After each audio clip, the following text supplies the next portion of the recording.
Alright guys, adding to the list of news that I was not expecting, nor did I have on my 2025 gun bingo card, is the Glock ban, or not so much ban, but the Glock discontinuing their legacy series of Glock modeled handguns in preparation for their new V series handguns. And in this video we're talking about what happened to this Glock, why I won't be buying another Glock to replace this one, and what I think of this ban overall. I think that I didn't necessarily want to make a video on any one specific part of this kind of whole culmination of topics, but everything together makes it an interesting enough video to discuss what's happening. So of course, for those who don't know, I'm sure when the FN Scar discontinuation of the Legacy Scar series came out, there was rumblings of Glock discontinuing a lot of their product lineup, and it wasn't really entirely clear what was going on. Now we have a little bit more clarification on what's happening with Glocks, and they are moving towards a V series upper to their guns, which I find kind of interesting. We'll see what the future holds, because we know that Glock uppers, essentially the slide, the barrel, the spring, can be very easily changed. So their idea and the reason why they're going for this V series is to prevent Glock switches from being easily adapted to their guns and being used in illegal activities.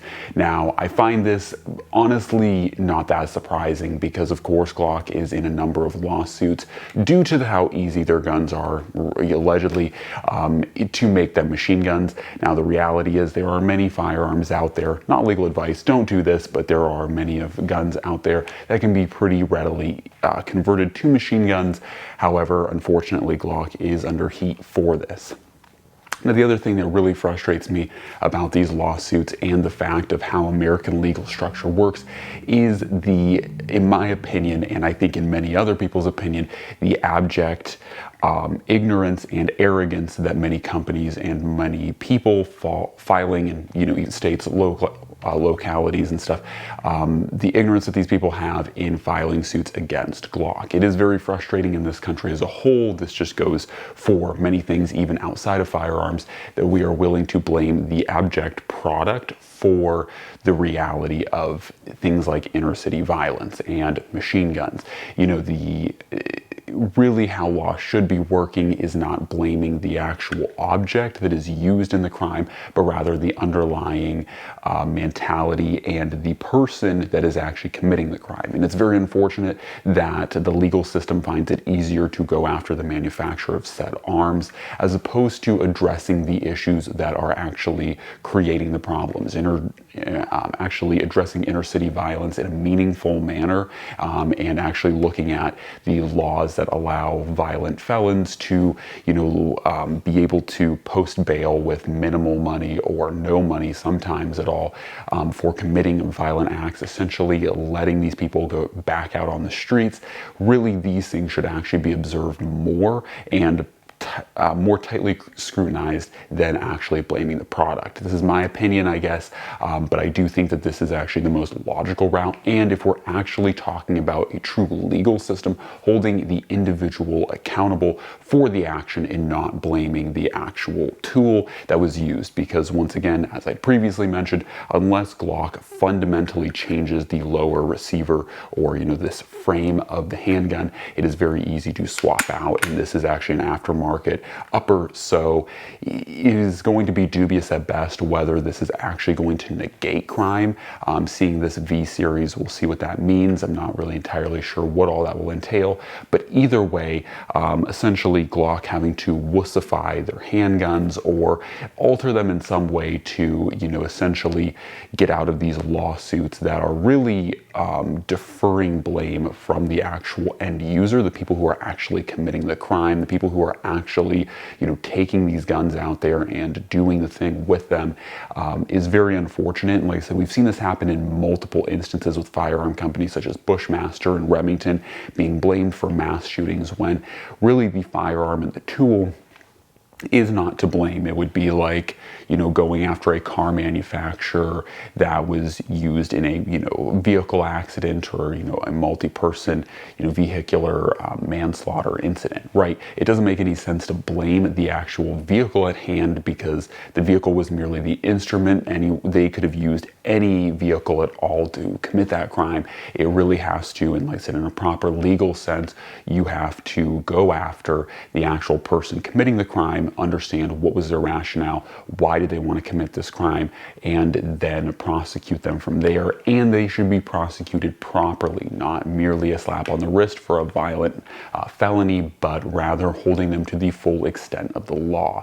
That is how it actually should be going on, but unfortunately we don't see this happening. Like I said, we see lawsuits against manufacturers of things like firearms and other things, pharmaceuticals, and all these different things, to blame. We see, like I said, them going after these types of companies, trying to hold them vaguely and weirdly accountable for culture and societal collapse or degradation. And so this is a very frustrating situation all around. In my opinion, it should not have ever come to the point where we blame the Glock or its ability to be readily converted to a machine gun. That really just doesn't make any honest sense.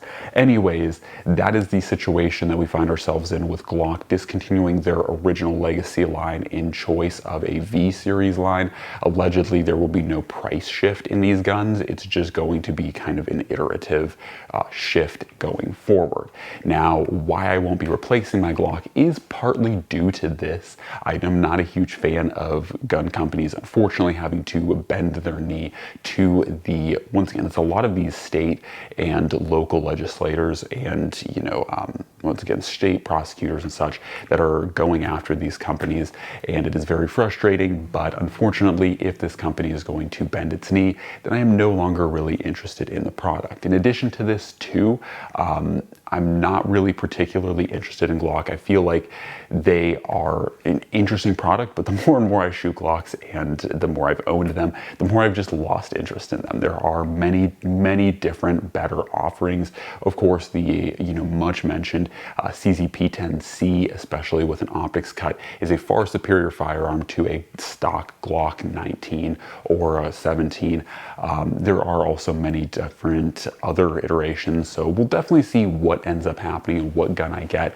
Now this one, to explain, as you've probably noticed with its missing magazine release, this one has unfortunately met its end. It has been cooked. The frame is cracked on this gun. If you guys can see there, it was an unfortunate accident of an overpressured round that broke this gun. But that really also had me thinking of why Glocks are really not super robust. They are very reliable, and within most reasoning, they are pretty decent firearms, but things like this and most polymer framed handguns do have that inherent weakness. So I think whatever ends up replacing this gun is going to be a metal framed handgun, and it's still going to be chambered in 9mm. Things such as the Beretta M9A4 are pretty high on my list of firearms to replace this firearm now that it is essentially dead. Like, I do have it assembled here, but it is actually pretty hard to assemble this thing to make it look normal and like fine. But this guy is definitely not functional, and I would certainly not run another round through this knowing what happened to the firearm. So this one, like I said, is essentially dead. It is gone. It is no longer useful for actually being a firearm, and so it is going to be replaced by something, like I said, likely metal framed.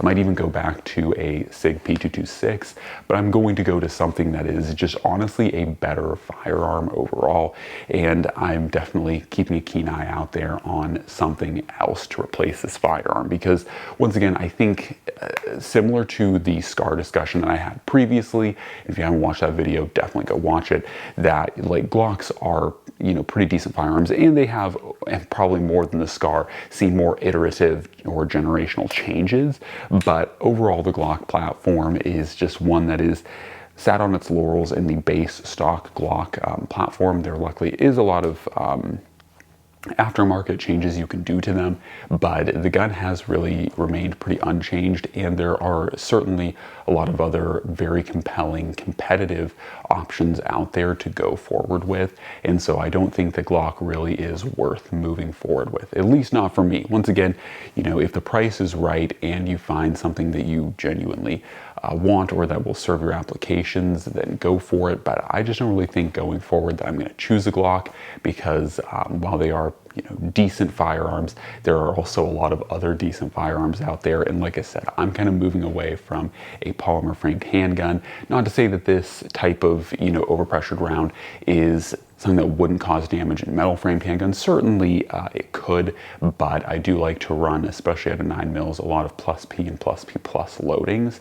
And so once again, you know, do that at your own risk. I'm not encouraging you to run overpressured or overpressured rounds in 9mm or really any handgun platform, but things like the HK USP line are very compelling for me as well, because they are heavily overbuilt. They are designed to withstand overpressured rounds consistently, whereas Glocks are not. And so, you know, where you see the durability in a Glock is that yes, it can run factory, you know, just normal standard pressured rounds pretty much indefinitely, and that is, I think, good for most people. But I do like my overpressured spicy rounds, and seeing things like Glocks fail definitely adds a layer of concern to that. And so I'm just no longer interested in really running Glocks. Now, this doesn't mean, like, I do have other Glocks like the 43X here.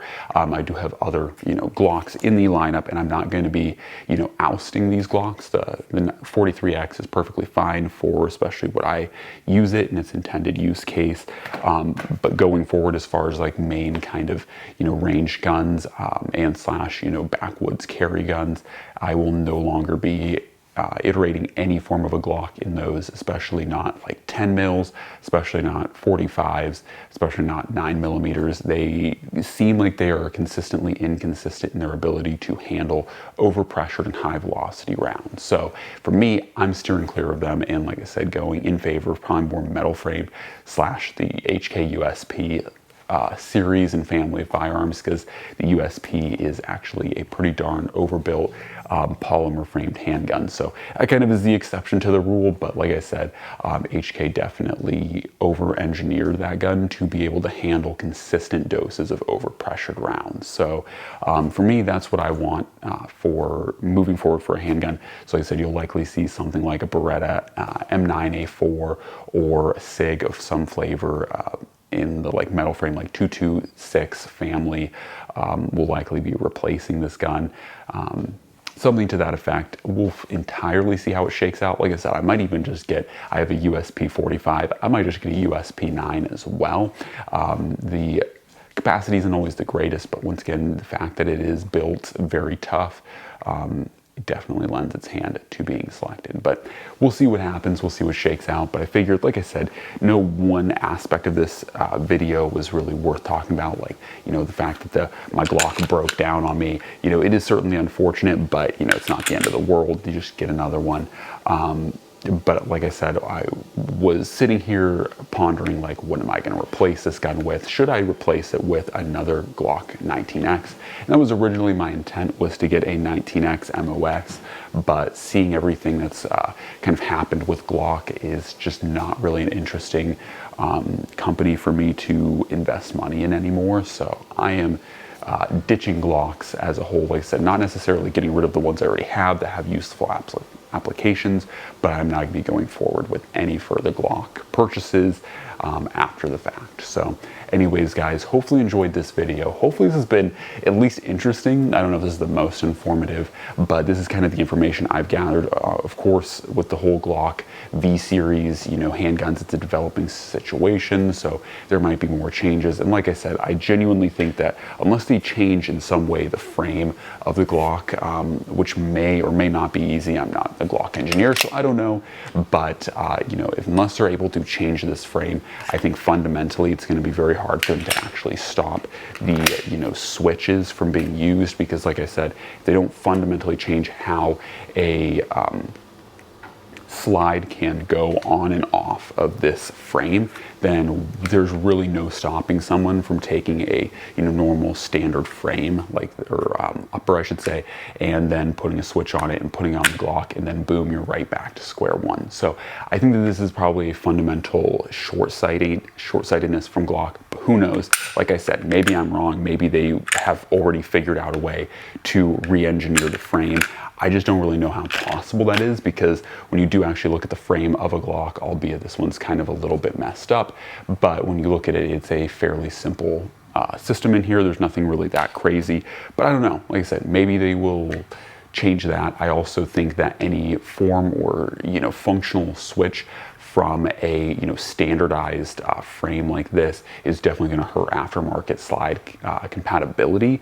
So that's yet another issue they have to overcome, right? To prevent the bad people from doing bad things, they have to fundamentally, entirely change the frame, which jeopardizes a lot of the aftermarket, and stock locks kind of suck. And so I don't know. There's a lot of issue with the whole V-Series thing. We'll see what happens. Once again, this might increase, the collectability of original modified Glock frames, or non-V-Series, I should say, Glock frames.